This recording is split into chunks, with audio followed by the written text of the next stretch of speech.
going through my old papers and I found something kind of cool. This notebook right here.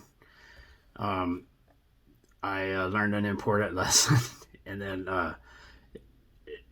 I decided based on the incident that I'm going to tell you about that I would never get involved in journalism no matter what.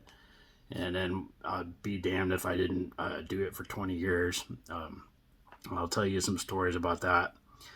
But first, the incident back at this time, I was out in West Texas staying with my uncle right after I got out of college, looking for something to do to make a little money. I had been working night shifts at local motels, and I had an English degree, so I knew how to write. So I tried doing a little stringer work for the local newspaper, the Ozona Stockman, and I did my first real news story for him. I reported on the EPA making people line their underground gas tanks.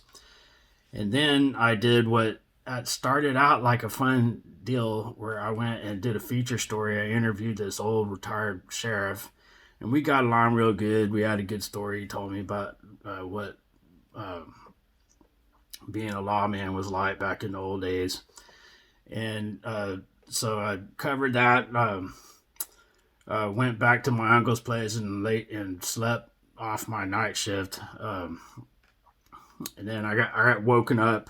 My uncle came in and he said uh, that the people that ran the newspaper had my notebook that I had forgotten at the retired sheriff's place, and it was this notebook I just showed.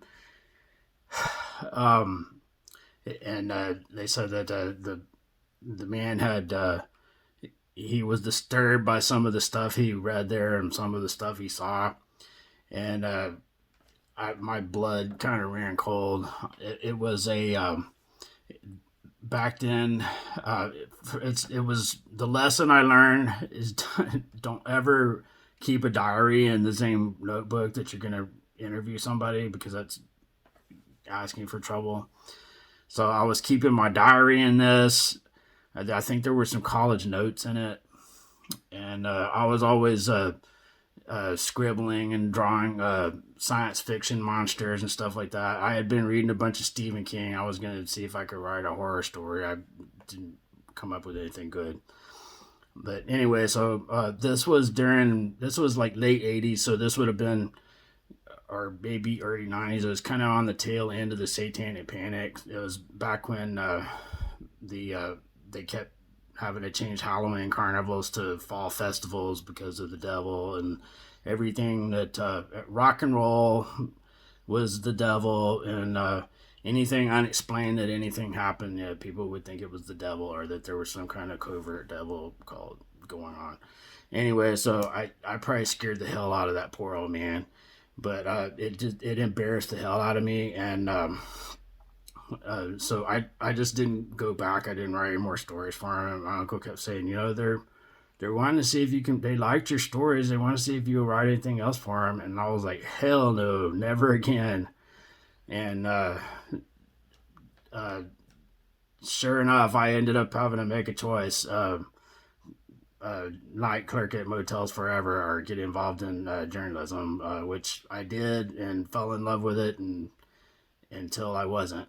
So, more stories about that. Oh, the other thing, and this was probably the most embarrassing thing that was in that was I was in my diary. I had been moping about my the time I had a traumatic experience on marijuana, the first time I ever tried it, because no one had ever told me that if you eat a brownie for your first time, you're gonna have a bad time. And that incident will merit a story all its own, uh, to be told later.